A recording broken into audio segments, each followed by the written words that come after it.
Hey there, everyone. That sexy nerd is back again, and we're doing a freaking marathon here, people. I'm probably gonna just shell out video after video after video after video, or I'm gonna try and combine them. I'm gonna try and combine this one into two, since 2 episodes came out, and the same thing with the other one. I'll try to make 2 videos, but the girl made 4 of them, so I'm probably gonna have to make 2 more videos. Hallelujahs, but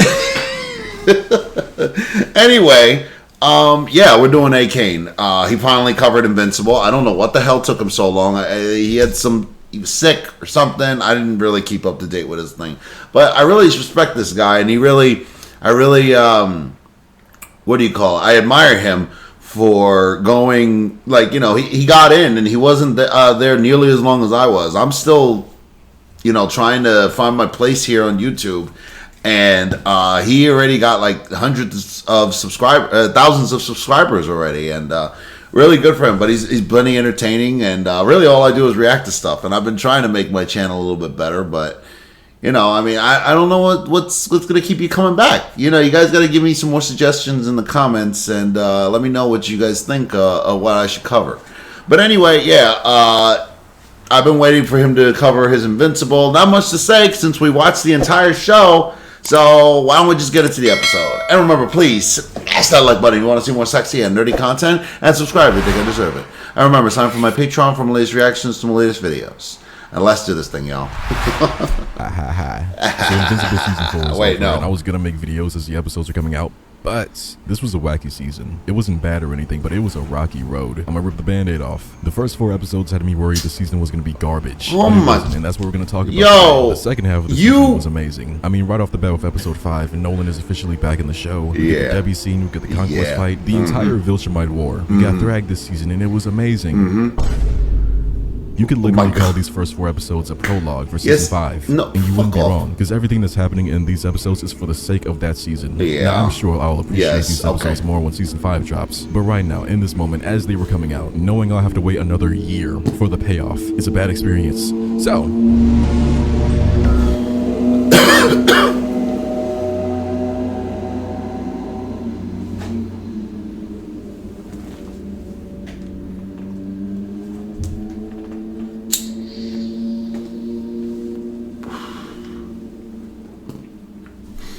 This guy always pretends to not be impressed by things. Fuck you. You know you're enjoying yourself, and it was not that bad. I don't understand. I had a great time. It's not like the first half of season 2 where they had to put the fucking fight with Nolan and Anthraxa early because I was so bored. They didn't know what to do. But no, every other season has handled these things perfectly. So stop with your I'm so cool. There's the things that shut up. You ain't fooling shit. I love Bulletproof, man, especially because of Invincible verses. What's your shirt? What? The episode starts with a music video opener where everybody is aura farming. And I mean everybody. Yeah. Mark is free floating in space. We see the fit, we see the armor. We get it, bro. We get it. And then Cecil is coming out of the water. I got hella words for Cecil, bro. I know you do. About the ending of season 3. It's genuinely one of the worst moments in this entire series. I know you do. Debbie has her hair down. She's happy. She's smiling. It's flowing. Yeah. And Oliver really isn't trouble anymore. I remember seeing people mad that Oliver was changing color. The reading comprehension devil is destroying some of you. I know, right? Still recovering from angst. Y'all don't know how to read. And they have so much more coming, bro. Even hell is about to invade in a second. I gotta watch that. This universe sucks. She's happy. She's smiling. It's flowing. And Oliver really isn't purple anymore. I remember seeing people mad that Oliver was changing color. The reading comprehension devil is destroying some of you, but the world is still recovering from angstrom of the Invincibles and him. And they have so much more coming, bro. Even hell is about to invade in a second. I don't know what's going on anymore. This universe sucks. Mark gets home and Andy isn't there for him to yap about his life this, his life that. Doesn't even matter because he gets a call to go fight somewhere else. And he tries to bring Oliver with him, but Oliver's used to this. He's not new to this anymore. Crazy switch. Just last season, he was killing. And now he's like, nah, bro, I did my hours, bro. Leave me alone. I want to play the game now. And he makes a good point by saying, there's other heroes out there. We don't have to solve everything. Mark is... that's really... just his face responding to that. He's like, "What'd you say, little boy?" But anyway, That's why I even made a video called "Oliver is a Hypocrite," and I put one example of like him being like, "Stop!" when Invincible was beating up Titan. I'm like, "Nigga, isn't this you killing the Mauler twins out of nowhere?" And they're like, "Oh, but he grew up." I'm like, "Nah, he didn't, guys. Y'all didn't read the rest of the goddamn comics, did you?" No, he did not, and you will see that next season. Trying to hear that. He's in his vengeful phase. He looks at Oliver, the cricket, the ant, the roly-poly, and he says, "Fine, Oliver, you stay here and you get your rest. I will not fill this city never again." And he goes to leave the house, right? And Debbie stops him and says, "You don't need to go out there every day. It doesn't always have to be you." And look at this man, caked up on the stairs. And he says, "Mother, there is no rest for me. Not when evildoers threaten the world and the people that I hold dear.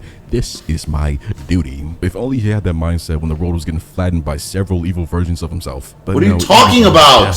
Let me tell her once more about her miserable life as she passes on to the gates of hell. Fine. They literally said that heaven doesn't exist. And if it does, they don't know. You can't say anything to me. Where else is she going? But yeah, Mark is doing the hero thing now, but he's doing the black suit thing too, so that's going to be there for a while. We're going to move on to the Guardians of the Tragedy, the Trashmen, the Leftovers.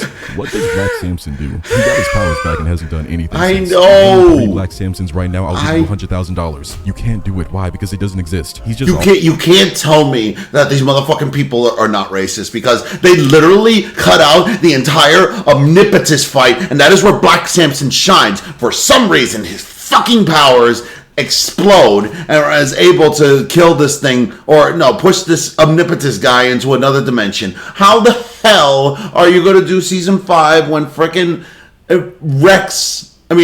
Dinosaurus comes in and bites Omnipotence's head off? Why did you guys put that? That is the stupidest thing that the show has done, by the way. Put Omnipotence in there saying, "Behold, Omnipotence! Tremble in fear before me!" I'm like, cool. Are we going to get this fight? Nope. They move it on to something else. That, again, like, season 2 is the worst season. I'm very sorry. It's the worst by default.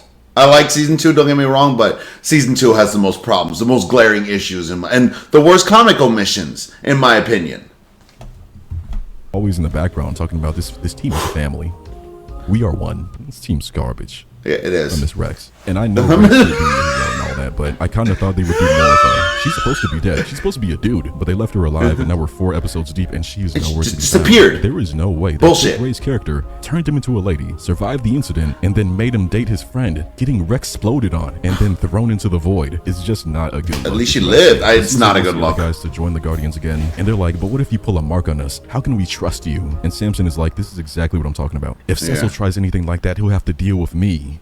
Yeah. Who are you? Yeah. We don't care. They agree to join because the paycheck goes crazy, goes stupid, bro. There's hella zeros. And Robot, I'm not calling him Rex. Yeah, no, it's creepy. No, Robot I get it. To be leader again. I get it. They added Brit to the show. Cecil puts his hand on his shoulder and says, "But I think any." I'm telling you right now, too. I'm telling you right now. As soon as Robot named himself Rex, that was the beginning of his villain arc. Not the whole stint on Thraxa where he learned how to become an evil tyrant dictator. No, it was him renaming himself Rex. And if you go by the show's thing, his dark side was always there. Remember when he broke the freaking Maulers out of prison and then betrayed them? Yeah, he wasn't innocent. Stupid, bro. There's hella zeros. And Robot, I'm not calling him Rex. I'm not doing it. Nope. No. Robot wants to be leader again. They added Brit to the show. Cecil puts his hand on his shoulder and says, "What I think anybody would say in this situation. You left the team. You left the team for a girl that you still aren't with." He says he can maybe have the job back in the future, but right now, hell no. So that's what they're talking about. You're not with the Band-Aid off. I was so ready to stop complaining about Invincible's animation because after season 3, it is what it is. But now they have done it. They have committed a terror. I have waited years for this. Years for Dinosaurus to make his appearance. This may be my favorite character in the entire series. Look what they have done to him. I know. This is disgusting. This is awful in every way. If I could kill it, I would. This cannot be. This can't be. And I know what you're going to say. The animators, they can't animate all that detail. They only have months to animate. They can't see their families. That's not what I'm mad about. It's not the details and the scales and all these little things. The problem is, this doesn't even look like dinosaurs. It doesn't. He doesn't need more detail. It looks like Barney the dinosaur. Teeth, the weird head, the claws. His design is very angular and evil looking. Everything about him is sharp. It's not that he doesn't have the detail. It's that he's all rounded and soft. You know, maybe he won't have to worry that much because season 5, he's going to take center stage and they have no choice but to like at least make him a little bit more interesting. So yeah, he may look like Barney the dinosaur took crack, but like, you know, it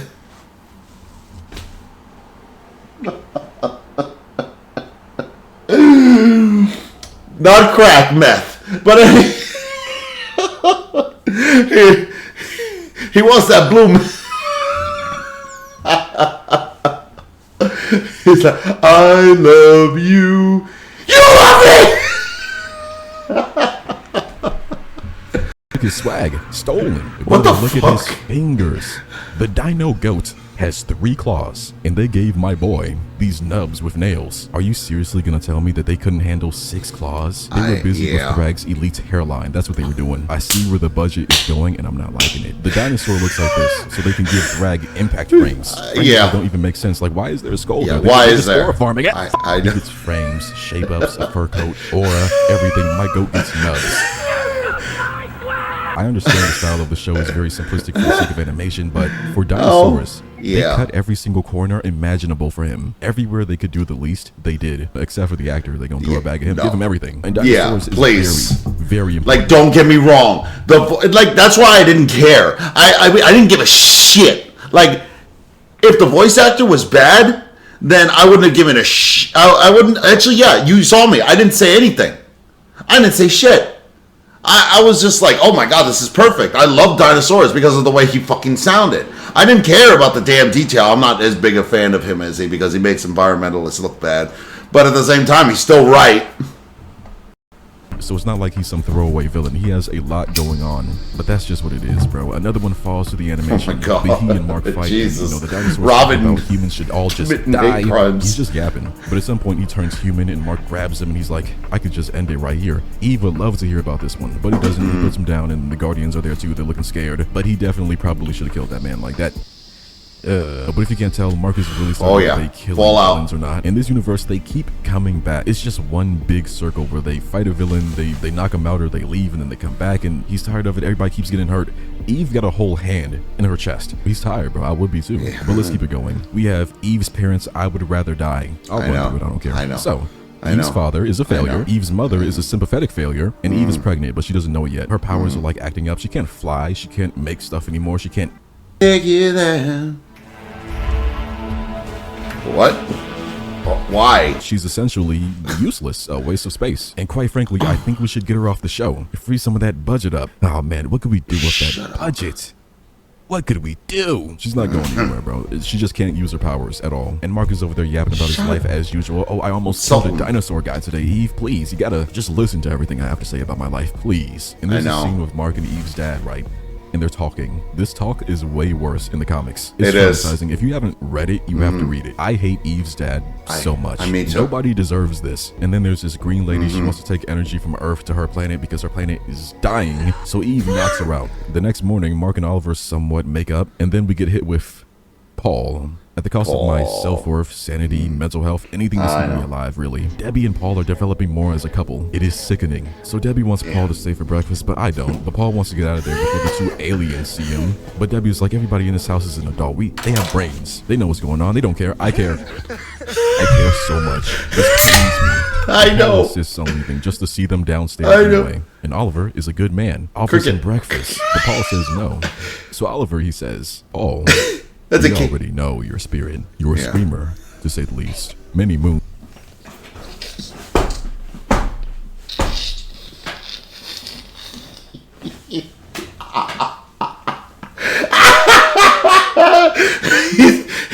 It's him playing the cricket. Oh, first of all, that's not a cricket. That's a katydid, first of all. That's not even a fucking grasshopper or katydid or cricket.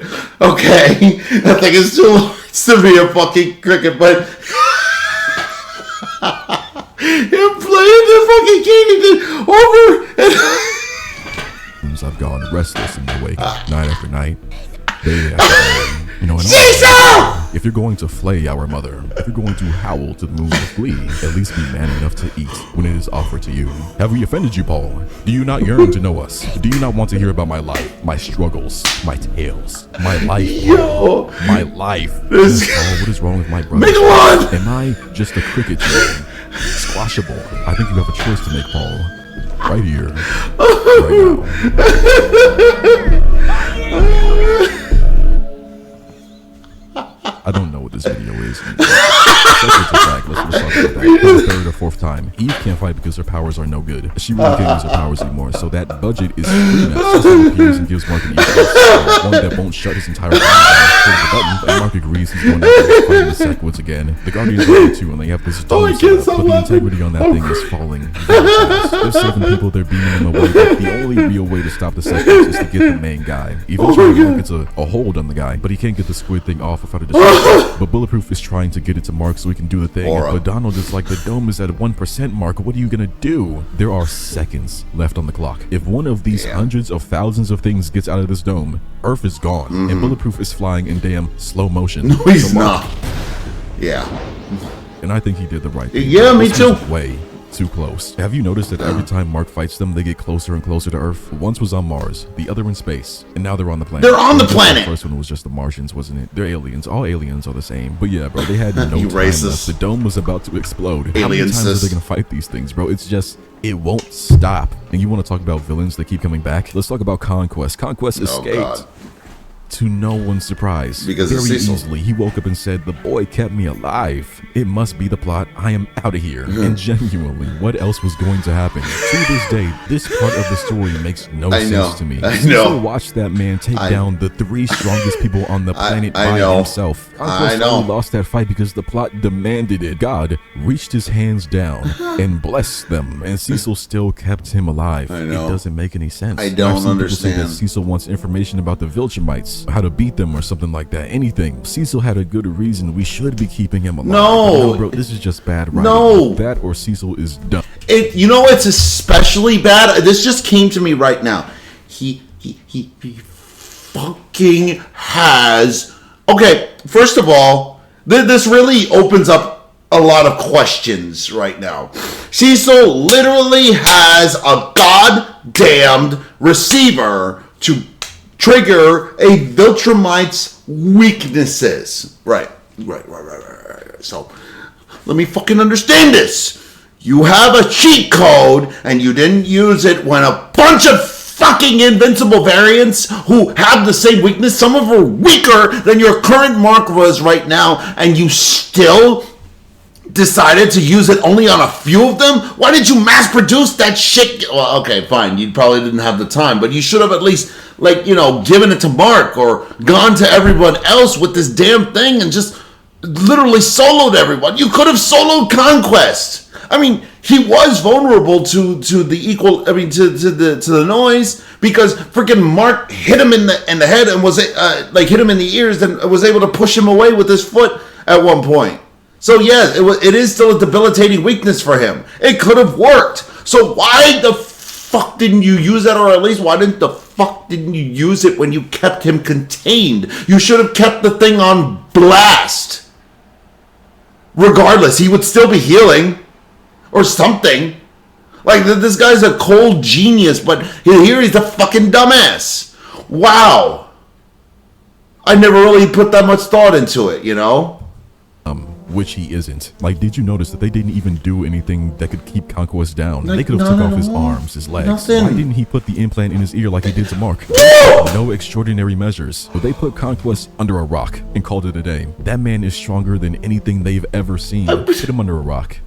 Put him on the ground. Implant, no implant, we got it. You want to know what really happened? This whole thing is just to keep Conquest alive. Yeah, it was. Like, that's all it was. Mark and Cecil telling you that he kept Conquest alive, and he escaped. If I, in the same day, watched my purple cricket roly-poly brother and 10 out of 10 redhead god baddie get ripped apart in front of me and barely win a fight against this crazy old guy from space, I won't touch a hair on that man's head. I won't. You know what I'm gonna do? I'm gonna fly to space, find the Viltrumites. I'm shaking hands. I'm kissing Thrag's hairline, the holy hairline, and I'm putting my hands up like, damn, I was wrong. The people on Earth are dumb as hell. You're my real family. So listen, I got a cricket, a redhead, a mother. The rest of the planet is all yours. Do what you want. That is what would have happened because I can't do this. You're weak. You're weak, Akain. You're weak. You're weak. Why does he keep doing that? Why does he keep doing that shit? Like, why are you talking shit about the boys? Who cares if he wears these weird ass shirts? He doesn't, and also they've never been that weird. They've been like black is weird, which is might even be weirder, but whatever.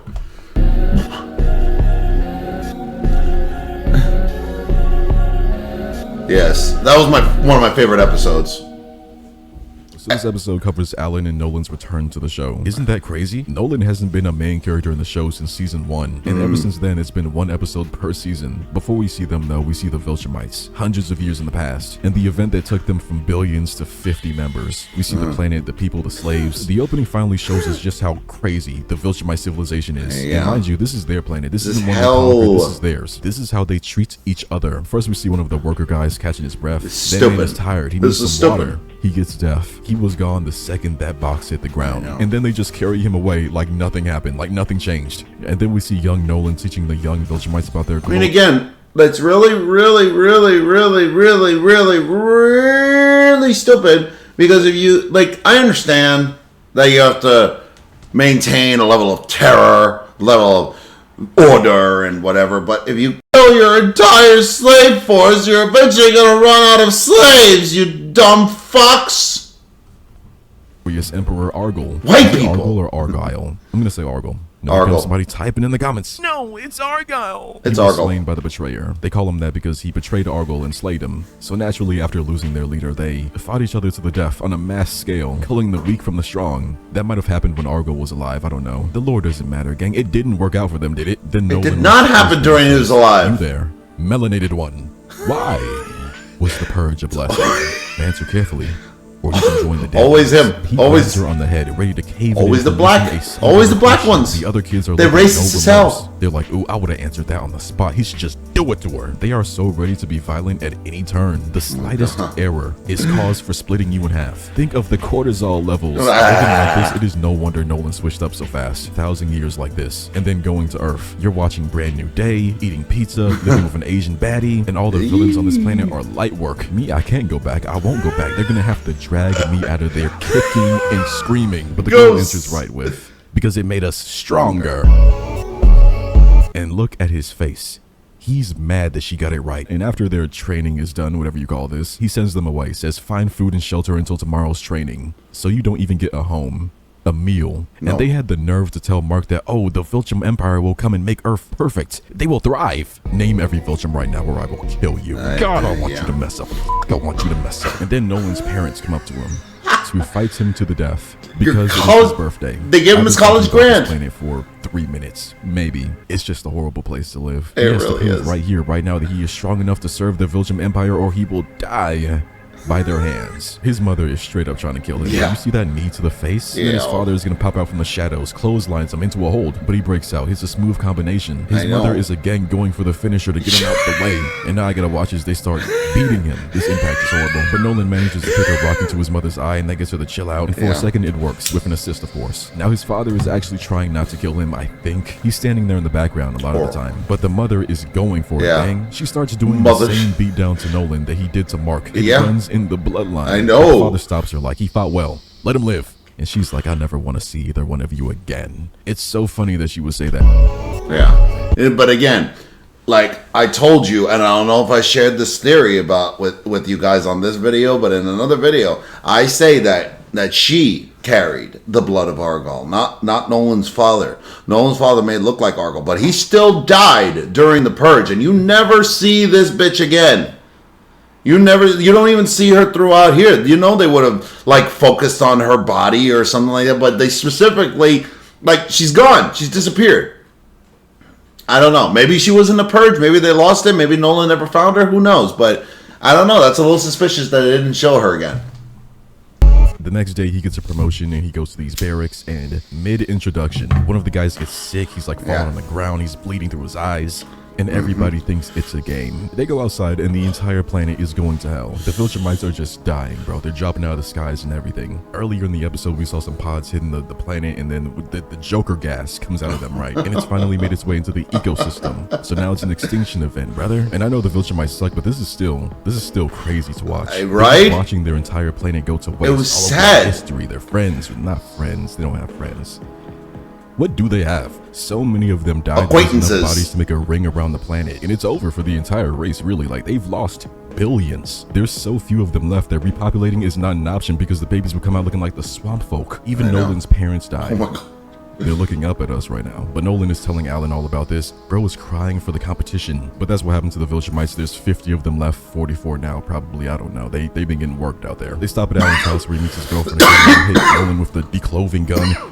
Why? Yeah, so why? This burned everything. Optimus, whichever one you want to be. And Nolan comes to find out that he's the betrayer, the guy who killed the Emperor, basically starting the downfall of the entire species. And they want to recruit Nolan to fight the Viltrumites, but he still loves the Viltrumites to some degree and doesn't want to, like, extinct them. And he doesn't want Mark and Oliver to fight in the war because war is war, which is really dumb. Like, why even come here then? Go back to your cricket planet. I don't know. But the plot needs to plot so he won't join them to fight right now. What he's going to do is help them find Viltrumite weaknesses and stuff like that. Weapons, animals, poisons, everything. He wrote it all down in books. Mark was supposed to read the books and he didn't do anything with that. I guess it's just it's not like Viltrumites came to the planet or anything. So the rest of the episode is Nolan, Alan, and Telly are going around the galaxy collecting weaponry, and they're forced to travel. Weaponry. We have Star Trek at home, and the leader is like seriously incompetent. He's the type to chew bricks on the playground. The rest of them are irrelevant except this one. I like this one. I think there's more to explore here. And there's this guy where I think you know why. Horrible, terrible fate. The combination of the sexiest Star Trek all three girls. of them have to be bunked together. I'm just gonna make an edit real quick. I'm telling. Okay, I'm trying to tell you that she is a combination of the sexiest Star Trek girls and Star Trek girls, basically. It's Uhura, the green bitch, and the bitch from Star Trek Next Generation. The girl who would always wear like some sort of fucking weird onesie. I never understood it. I didn't watch Star Trek. I'm not that big of a nerd, but yeah. Yeah, okay. I watched Star Trek, but I didn't enjoy it as like a lot of people do. I like the movies. And the TV show I think I watched the most is the animated one. So, you know, make whatever jokes you want to say about my mental stability. I don't know, but yeah, that's the only thing. Yeah, I couldn't do it, bro. And there's 6 of these across the episode. I know the souls of the planets he's checking out are just jumping for joy right now. So we're gonna go through the planets now. I can't with these scripts. I'll be writing these in the middle of the night, bro. The first line says, "So the first guy they go get well." What does that mean, bro? What am I doing? The first thing they go get goes well, if I would say. There's this guy they want to go get called Space Racer, but he should be dead. They really only need his gun. But when they get to the planet asteroid thing, he's alive. Nolan left that man here to die 100 years ago. But no, he's still there, alive and very well. And he starts shooting them with this gun. Explanation. This gun is an insta-kill for anything. You blast it and it goes right through. It does not care. And they attempt to fight him, but it's not working. It's too dangerous. So I love how, you know, the freaking show did not explain that the gun is tied to the Space Racer's life. So the only way you can, if you manage, you can't destroy the gun, but if you manage to destroy the gun, you kill the Space Racer. That's the only way you'll do it. End up talking to him, and they're telling him about the state of the Viltrumites and the fate of the universe, but he's really not trying to hear that because he was left in space for 100 years. But Nolan convinces him by simply apologizing for leaving him and trying to kill him, and the attempt to loot his body. And Space Racer, the guy, he accepts that. He can't believe it, simply because a Viltrumite would never, ever apologize. So he must actually be sorry. This must be real. And he joins them. I think he says he'll think about it, but we don't have time for like the indecision. And you're not like a main character, so we can't give you screen time. You have a cool gun. Budget cuts, you know what's going on. He's definitely going to be DLC for the game. I cannot believe that they're promoting DLC with Immortal as one of the main additions. Who is in charge of marketing, bro? I know.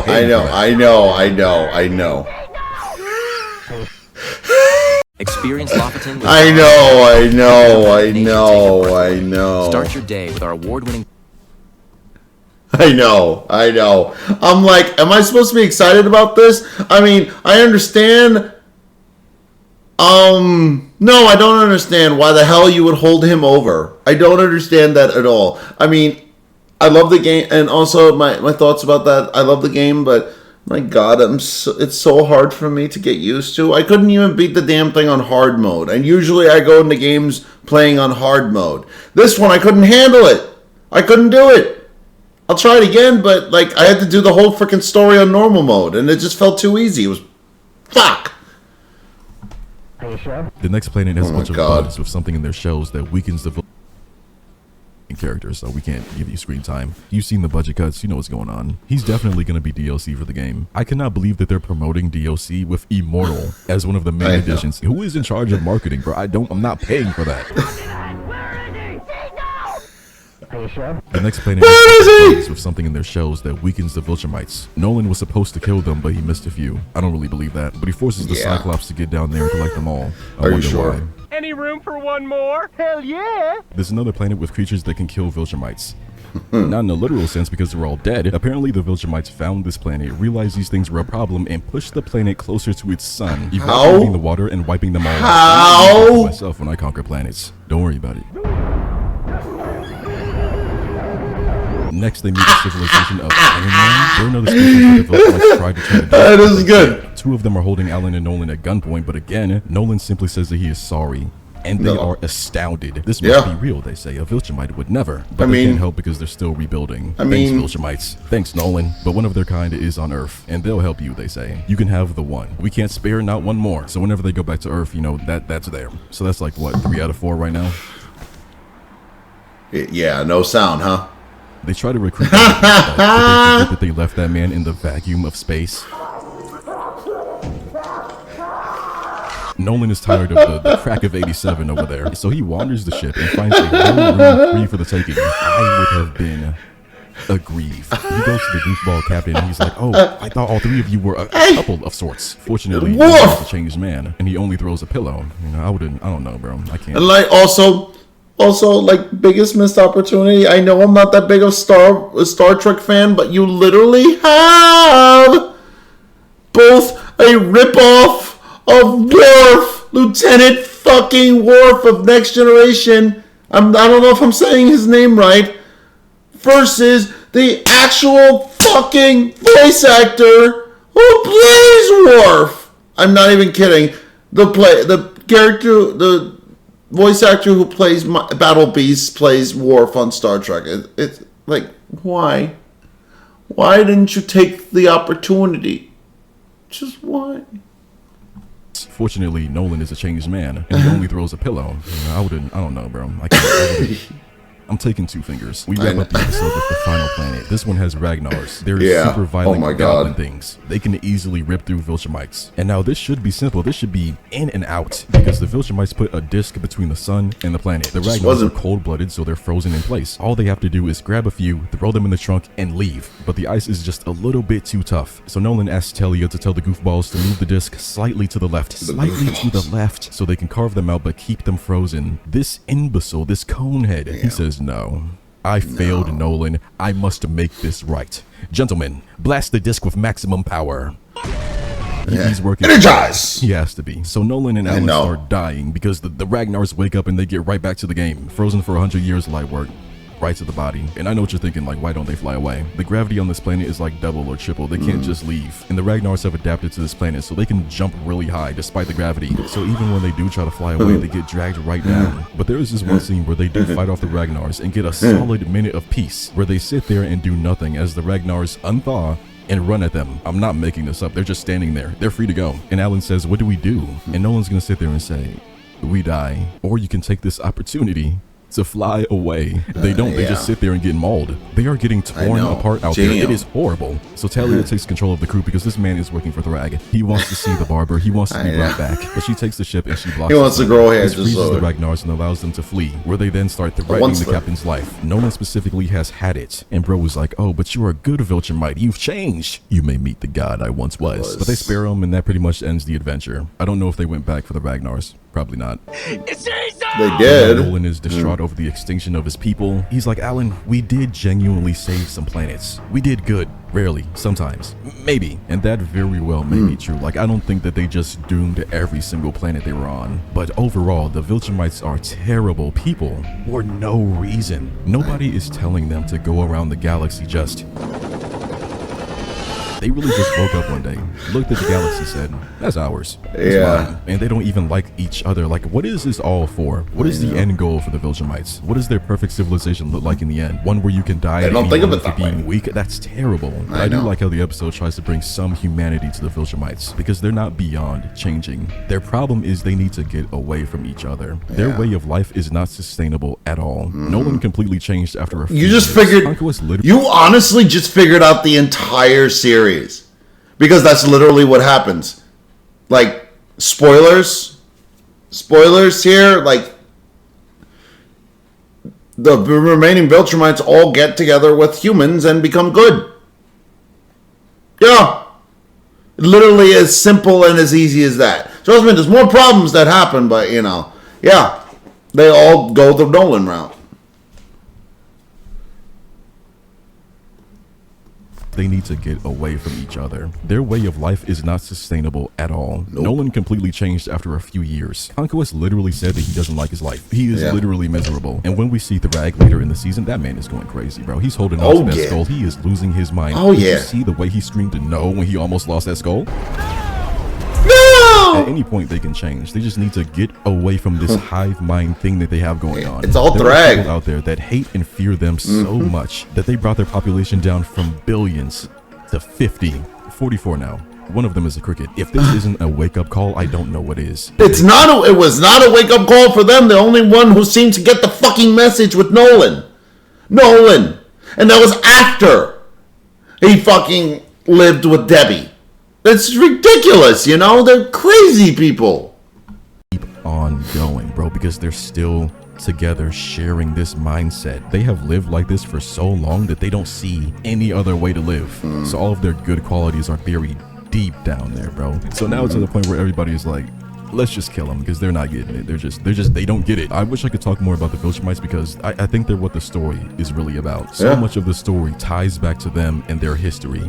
But more on that would be spoilers, and like we're almost there anyway, so we are literally in the Viltrumite War right now. So Nolan and Alan bond and they make plans to find Tech Jacket, Battle Beast, Mark, and Oliver, the cricket. And then Thaddeus, not a cricket. Don't know. He tells Nolan that he made the plague thing and that he has another one, a new variant. And Nolan wants to kill him, but he's like, nah, we'll just use it as a last resort. And then we see Conquest begging Thrag for forgiveness. He says, please, Thrag, please, let me see the barber. Don't leave me like this. Don't leave me here. Just kill me if that's what it has to be. I can't do this anymore. But Thrag says, no, I will let you live. But you will never know the fade of the Viltrumites, the enhancements of Argyle, or the crispiness of my elegant cranium. I wouldn't even allow you a low taper fade.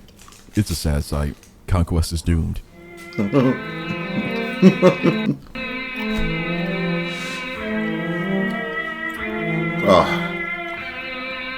Oh, it's the first 3 episodes? I'm the only one, but I don't give a damn about Titan. I don't care. Look, bro, the Dino Goat is here. Omni-Man and Alan are here. In this episode, Robot and Monster Girl are gonna go to the Flaxen Planet and get stuck there. That part of the story, I've been waiting on that for years. I don't want to hear about the Rock, the Thing. Like, wrap this story up, please. The best thing about Titan is Machine Head. He's what I need with Rex being gone, but he is tied to this plot that I don't care for. So I'm gonna be skipping all of that, bro. They can have it. You know what I really want to talk about right now, but this episode is just in the way. This episode is just more setup for future events. Mark is going a little bit crazy, Eve is pregnant and she doesn't know, and Cecil is worried about Mark hella things. You know what's really crazy in this episode? Eve goes to Robot to see what's wrong with her, and he has this giant elaborate machine. I know! She's pregnant, which you would think would be the easiest thing to figure out. I hate this show. So instead of figuring it out, she's gonna spend the rest of the episode like wondering, oh man, what's wrong with me? My powers, Mark, my powers. And now we're with the Guardians of the Garbage as they debate if Mark did the right thing or not by killing the astronaut guy. You remember him? Turned that man to jello. It's gonna be a closed casket for sure. And it's mainly I don't think there's any casket. Too fast. But again, I think what Mark did was right, because those squids are too damn dangerous, bro. This is the third time. And it's not getting any easier. But Robot takes everything back. He's in the shower and then a Segwit comes out of his body, but Monster Girl saved him. So now he's having an existential crisis about the villains that keep coming back, and he's like, damn, at this rate, it's only a matter of time before one of them wins for real. And I'm like, how are you just now realizing that, bro? You've been fighting the same villains since season 1. If Oliver didn't kill the Maulers, they would be back by now. These invincible villains are a different breed. The superheroes in this series, they suck at this. The villains are only getting stronger, and they have no way to really beat them. So right now, it really is only a matter of time before everything falls. Bro, the Viltrumites are out there. Angstrom is still alive. The Seconds can just come back. Like, who's to say there isn't another one in the sewers? It's to the point where I think that the only reason this universe is still standing isn't because the heroes are good at their job. It's really that most invincible universes are meant to be horrible, terrible, everything goes wrong. And we just happen to be in one of the very few universes where things just work out. That's what I think is going on right now, because they should be dead. You can't tell me that they shouldn't be dead. The best team on this planet is the Guardians of the Globe. This is the plot armor timeline, brother. The sooner you realize that, the better. So Paul. He wants to buy a house with Debbie. They want me to punch. I know, I hate it. They want me to throw this microphone because they're not doing this right now. They're not. Why is he still here? I know. Why is he still here? Bro? I Why know. is he still here? Why is Angstrom still here? Why are the... And I saw all you people with the fucking Paul is better than any Viltrumite memes, like fucking Paul beating the shit casually out of Thrag. That was the funniest shit I've ever seen, by the way. But, I mean, come on, people. Y'all clearly did not know what the story was about.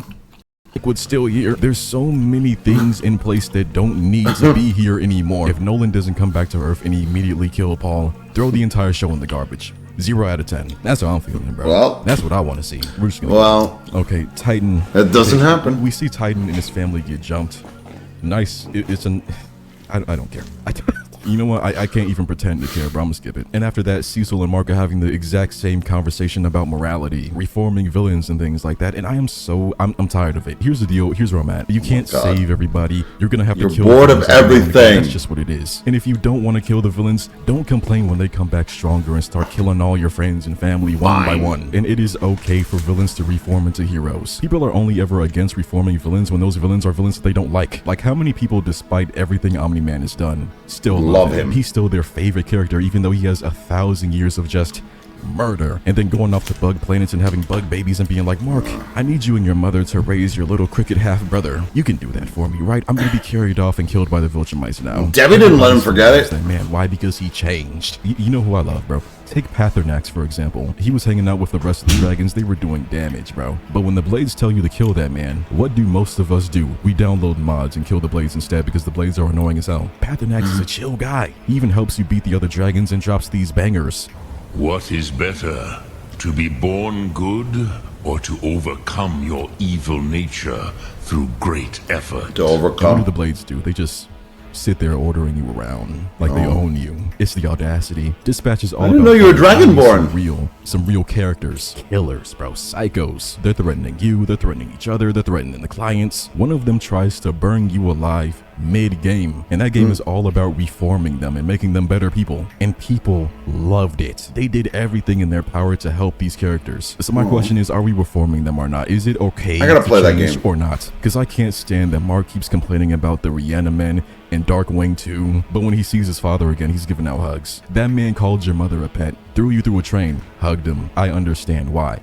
But damn, just wait until you see this dinosaur plotline, bro. I can't wait. I can't wait for you to see it. I know. Invincible is a series where some of the worst people change and do amazing things, and some of the best people turn around and destroy everything. So whenever they debate about morality, it's exhausting because there is no right answer. There is no one size fits all. They could talk about it forever till the end of time, but everybody's gonna do what they want to do anyway. But the Flaxons come back to Earth because Omni-Man didn't get them all. They rebuilt. Apparently, which is bullshit. What's happening? You would think they would be like, let's go anywhere out there. They're stronger now. They're beating the hell out of Mark. Not too many more of these left. The Flaxons do what they normally do. They pop out with a bunch of new technology and they're running things for a little bit, but eventually they gotta go. The only difference this time is that Robot and Monster Girl get stuck on the other side of the Flaxon planet, but they're fine. They're cool. After the squid thing, they're tired of the Flaxons coming back and they're like, we can just get rid of them from the inside because it's not working what we're doing. It's not working. Why is your face so mean? Like the middle of next season, maybe the end of next season. I don't know. Decent episode. We're gonna talk about the Conquest fight and then Debbie and all that stuff next. Where's the hell fight? I'll have it out in like a week.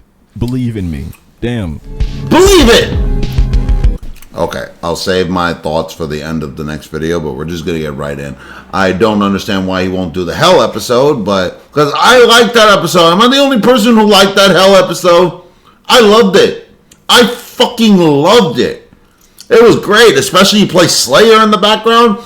Yes! But anyway, on to the next one.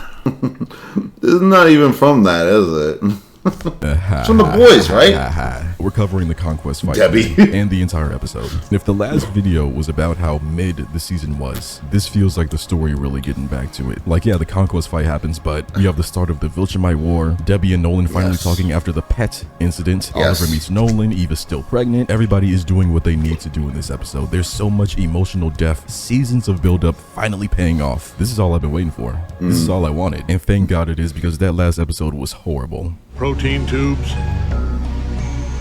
Dude, you didn't talk about... We start right where the episode ended, with Alan and Nolan returning to Earth and convincing Mark to come fight in the war. He doesn't need it. Where's my Hell episode? He knows this. It would be super dumb not to go. Because if the coalition goes up there and they lose, what is Mark going to do? Fight the Viltrumites by himself? And who's going to back him up? A cricket? The Guardians? No, brother, no. Business, baby. We'll handle this. Yes, that...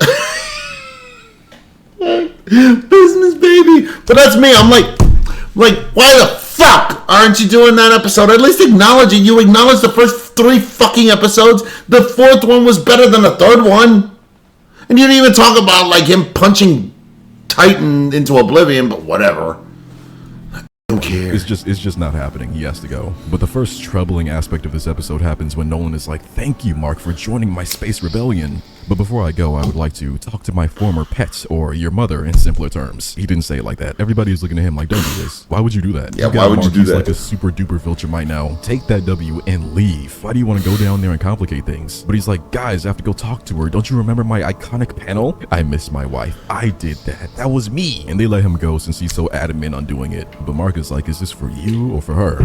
Think about it as he carries his therapist away. Oh, Eve, my father is back. My life, Eve, my life. Nolan's issue over the course of this episode, I guess, is that he thinks he can get back to a similar sense of normalcy on Earth, but everybody is still very afraid of him or very angry with him. And I guess he never really thinks of that. And obviously he has changed. He's not under the same Viltrumite programming anymore. He cares about the Viltrumites, but he knows they gotta go. Them and their mustaches and gullets. But people still need time to figure it out for themselves. They haven't seen the episodes. They don't know what's going on with him. For all they know, he's coming in for round 2. Debbie, you were never just a pet. You were more like a toy. I just came back to Earth to say that. And I'm gonna kill Oliver. They don't know if he's not gonna do that again. They haven't seen him since he left. Like, if I lived in this universe, I would have a heart attack seeing that man descend from the sky. And who's to say the Viltrumites aren't with him? I don't want Conquest screaming, I'm so lonely, as he dive bombs me from the sky at 3 billion miles per hour. This universe sucks, bro. This is no way to live. I don't know how to sleep at night, but Nolan doesn't get it. He's not clocking to him yet. So he goes to visit Debbie, and I can feel the tension through the screen. I had to wrap up in covers to watch this. I saw Debbie in the doorway like that. I had to pause the show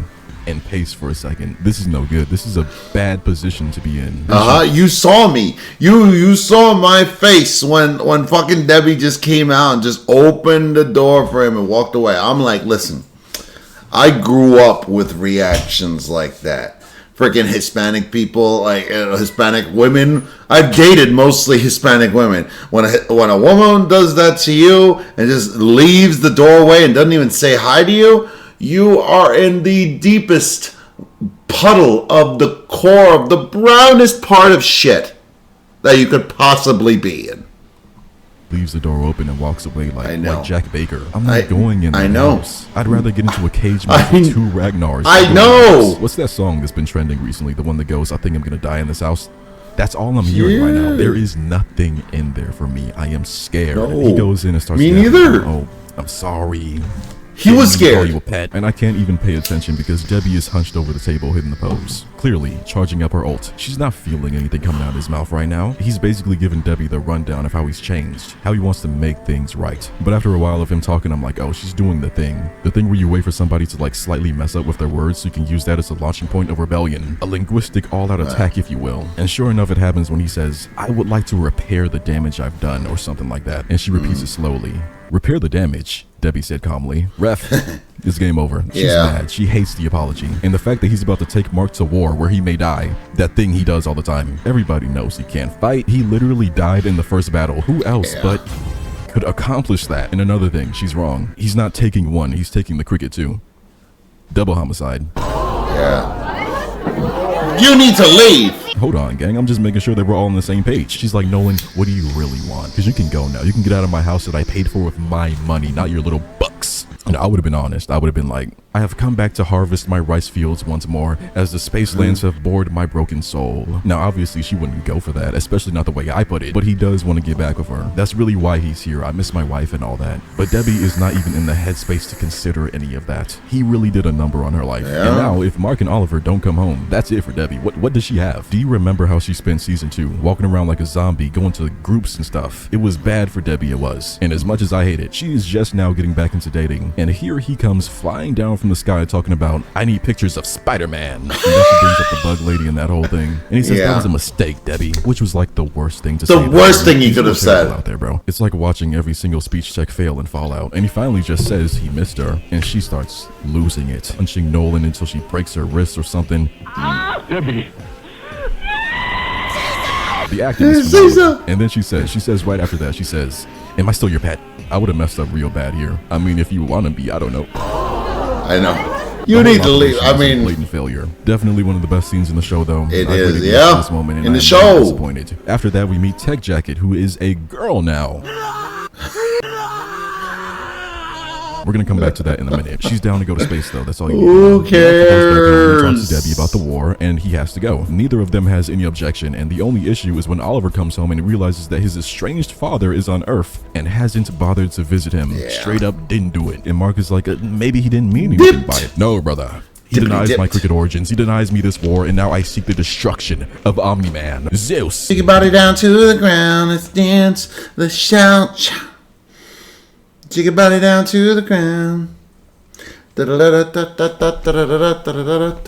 Your cricket has returned. Oliver is really mad about that. All of that glazing he did and received no benefits, no dividends, no stocks, no returns, nothing. Nolan even went to talk to that one guy. He went to everybody except the one person that still likes him. That's crazy. know. And despite this, I Oliver know. still really wants to go to war. And they can't even argue because they're all in danger right now. They're killing Oliver first. He is everything that they don't stand for. He has purple skin, he glazes, he's a cricket. Everybody wonders why Conquest is trying to kill Oliver so bad. He's worth double points. So they have a goodbye dinner. And he is there.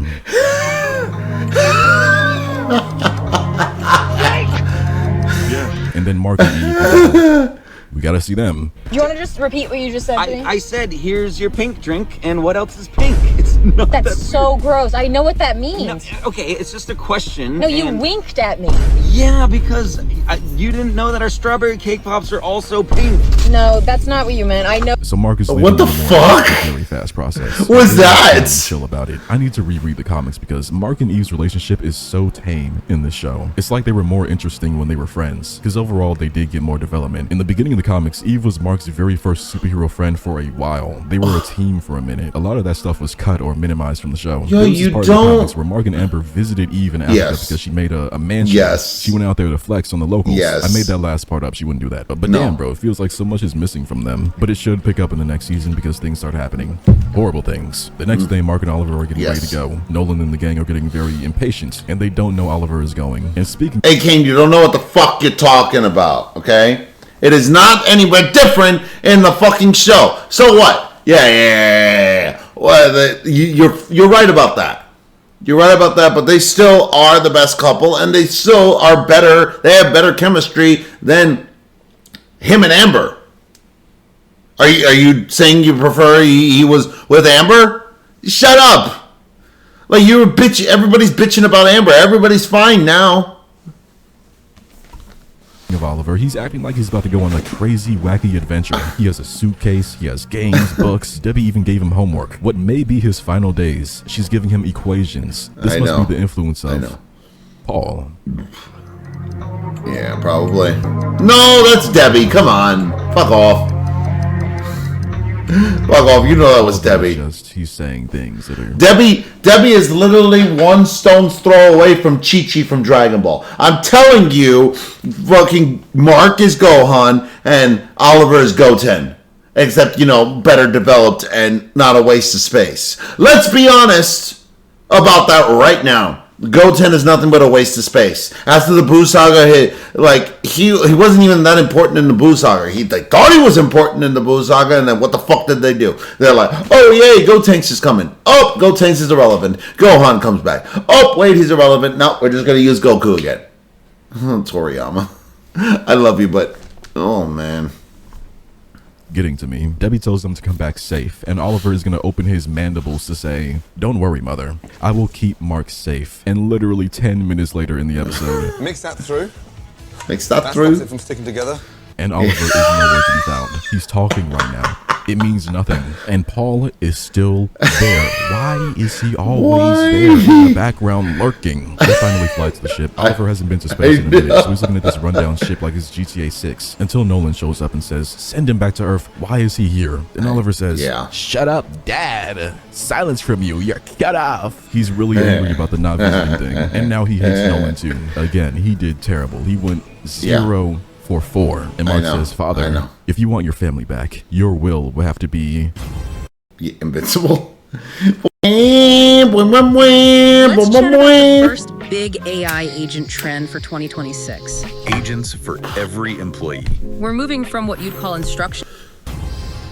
Tech Jacket is the last to get there, and with everybody on board, they can finally leave. And this scene right here had me worried. Tech Jacket in the comics is a guy, I think older too, and I really don't care that they switched it because Tech Jacket doesn't have that big of a role in the story. It's not that deep. But I always wonder, like, when it comes to gender swaps and race swaps, especially in animation, what makes them look at certain characters like we need to change things, we need to completely redo this? Think about it like this. Look at the screen right now. If you have me in your pocket while you're at work and not doing your job, what makes them go, keep it, same? What is this?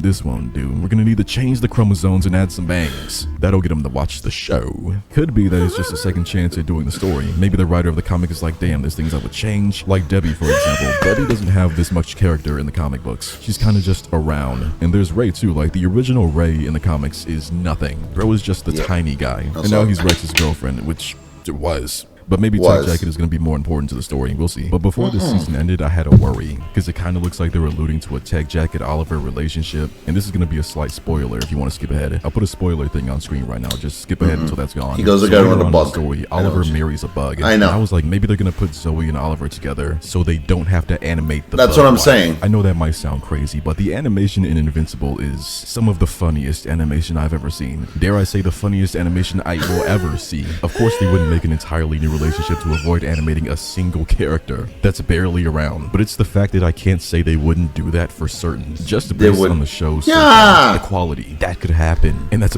I think, like, calm down. I think it was just you know, tease, like, you know, hey, like, whatever. They don't, if you really think about it though, they really don't even share that much, like, together. They're not even that. She's more. She has a better relationship with Alan. I wouldn't be surprised if she got together with Alan. Child, but you know, I wouldn't be more surprised if she got together with Alan than she would Oliver because she had more chemistry with Alan than Oliver. And not sexual chemistry. You know, she just got along better with him. And like all they did was like this is the most that we see between them. Like yeah, they play video games. They say a couple of things to them. They don't flirt. Oliver doesn't say shit. He had more chemistry with talking about the goddamn blue spectacled goddamn lobster than he did about her. So calm down. Mind-blowing for me. And again, no way that would happen. I really hope the gender swap thing means they're gonna have Zoe in the show more than Zach was in the comic. I hope so. What's the point? Time passes on the ship and we get another musical montage scene with everyone on the ship. And I sure wish I could have seen this fully. If only we didn't make a full episode of filler, maybe we could have saved some of that yap for this scene right here where Oliver, Mark, Nolan, Tech Jacket, Talia are all in the same place, but no. We need to go to hell and talk about Mark's feelings. Sometimes I hate loving the show. Protein tubes. Fuck off. With that white sauce. Zoe goes up to Talia, right? And she's wondering if the ship is picking up the multiple danger signals, the alarms, that her suit is did not say that, but okay. Like, well, this vessel is an unreliable one. We leave our fate to the god. Everyone is scattered in space. Mark finds Oliver floating around, along with Alan, Nolan, Zoe, and Mark slowly turns around and realizes the danger they are in. Boink, boink, boink, boink, boink, boink, boink. I find it so crazy that Cecil almost fumbled the entire war before it even started. We gotta kill him. We really might have to kill him. Conquest is gonna look down at the face and say, "This is what happens when you don't finish what you started." Don't worry about that. You came to Earth. You started this. You knew what was gonna happen. Is he actually surprised that Mark fought back? He's been trying to kill the Viltrumites since the very first time they met. They're playing with me right now. This whole episode, this whole season is rage bait. Oliver charges Conquest. He's been saying crazy things like, "I fought Conquest." Yeah. He hit Conquest one time and got his teeth knocked out. This is the state they found him in. And Lucan gets in the way of Mark following him. This is not season 2.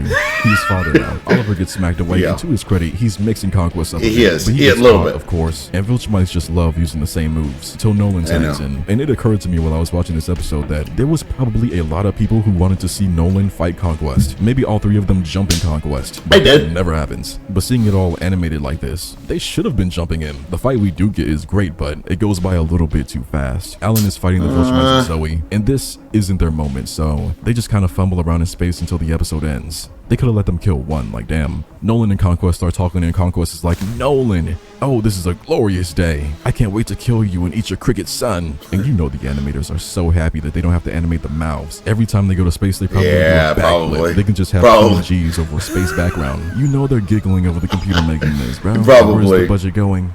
The hairline. The impact frames. The filler. Oh, the filler. The Mark Conquest screaming, "I killed you." And Conquest goes, "It was mostly your, like, god girlfriend." In plot armor, of course. And that is true. Mark should have died. Oliver is knocking Lucan around a little bit, and he's really going to use his special Mark move should have died. on Oliver. Oliver, of all people. He's having that much trouble. But Nolan saves him, and now they're playing with that man. What Until the these space guys show up with laser guns. And Lucan just jabs Oliver in the stomach, so he needs to breathe now. So Nolan sends him to a nearby planet. And he really should have followed him. Because Mark is over there fighting Conquest, and he says, "Are you going to tell me your deepest feelings again? I only tell those things to my pookiest of bears." It was in confidence. And then he sees Oliver flying down, and immediately goes after him. Brother, the way he pops up behind Oliver. Yo, that was amazing. Oliver has to go back home. He's not built for this. I don't know why he came out here. He's not ready. This man was almost disintegrated at a moment's notice. Wasn't this you? What did you just say? That like, oh, Oliver should belong in space because it's the 3 strongest people? You know what? You're right, though. He should have stayed on Earth. They would have. Well, I mean, not much happens, though. You know? I mean, if the world was not a complete fucking catastrophe, by the time Mark got back and Eve wasn't even using her fucking powers for most of that, then yeah, I guess they really didn't need Oliver on Earth. If Mark hadn't... How was he gonna get out of this? That's the neat thing. Dead. You don't. Whoa. What's that? You gotta skip one more fucking ad break, right? You fucking wits. You think? You think? Now Mark and Conquest are flying, and Mark makes another promise to Conquest. Tells that man that he's never breathing again. And Mark's promises do have some power. He just needs to be specific. In the first Conquest fight, he told them that he wouldn't live to see tomorrow, which technically was true. He didn't see tomorrow, but he did see the next 6 months. But I think this new one will do the trick. Mark is actually not letting go of Conquest, and Conquest is starting to panic. He's slamming Mark, punching his ribs, his face, but Mark is eating all of that. He tries flying off, and they're hitting all sorts of zigzags, and the entire time he's punching Mark in the chest. But he's not letting go. And I know the Viltrumites can hold their breath for a while, but you cannot have somebody's hands on your neck like this. Mark is straight up cutting off the circulation to his brain right now. He is running out of time, and he knows this, so what does he do? He impales Mark right through the chest, through the ribs, through the organs, through the spine, everything. And I can't even show most of the fight after this point, because it's just Conquest ripping out Mark's intestines. They cut the music and everything. It just goes on and on and on. I know. I remember reading this for the first time. sound was enough. Flipping through those pages. I cannot believe that they are doing this to Mark. I For know. me, when I look at all the things that Mark goes through, this is the moment that sticks with me the most. He can't do anything back this whole fight but sit there and get beat. Conquest is throwing him around, destroying his ribs, puts a hole through his chest, and Mark has to sit there as Conquest's hands are just taking his insides out. Yeah, okay. All right. Consider this too. Like, I don't think anybody ever questioned or even called Mark a pussy for having PTSD over Thrag, because look what he did. Look what the second strongest Viltrumite did to him. And then Thrag was just sitting there, just holding him by the throat and going, boink! Like, deliberately holding back, keeping them alive because he felt like it.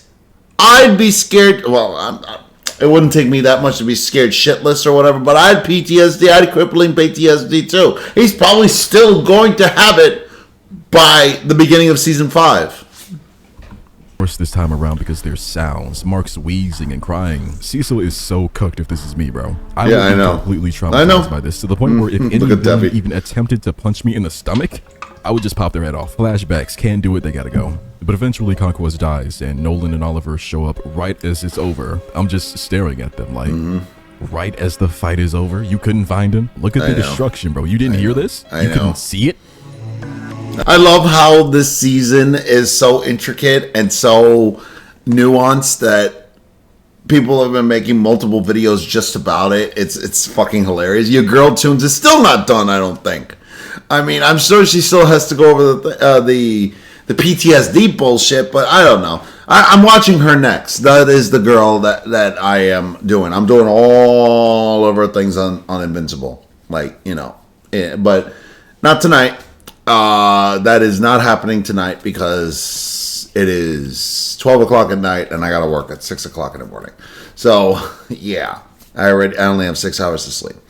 So, yeah. This was a fantastic episode. I love Akain so much, even though I disagree with him most of the time. He likes to pretend like he's so cool. He's like, shut up. Especially with Invincible, he has such a what do you call it? A high bar for Invincible. I don't know why he has the high bar, because Invincible is literally one of the best superhero comics I've ever read in my entire life. Seriously, and I get it. But the show is doing something really fucking good here, and it deserves a little bit of leeway. Especially, you know, since they get like so much inundation from us fans about the animation. I don't usually complain about the animation. I really don't care. It seems fine enough to me. I know it's not as detailed as the comics, but it's a fucking comic book. The comic book animation is always going to look a little better anyway. But yeah, this I can't wait for him to finish it up, because you know he's going to go crazy with Thrag. You know he's going to constantly have the haircut guy going, you know, and all that shit. But you know I can't wait to see that. There's probably going to be one more video left, and then, you know, he's done. So yeah, it's probably going to be another week. So yeah, I had a great time with this, and I hope you did too. And I will be starting Your Girl Tunes probably tomorrow. So please smash that like button if you want to see more sexy and nerdy content, and subscribe if you think I deserve it. And remember, sign up for my Patreon for my latest reactions to my latest videos. And I'll see you on the next episode.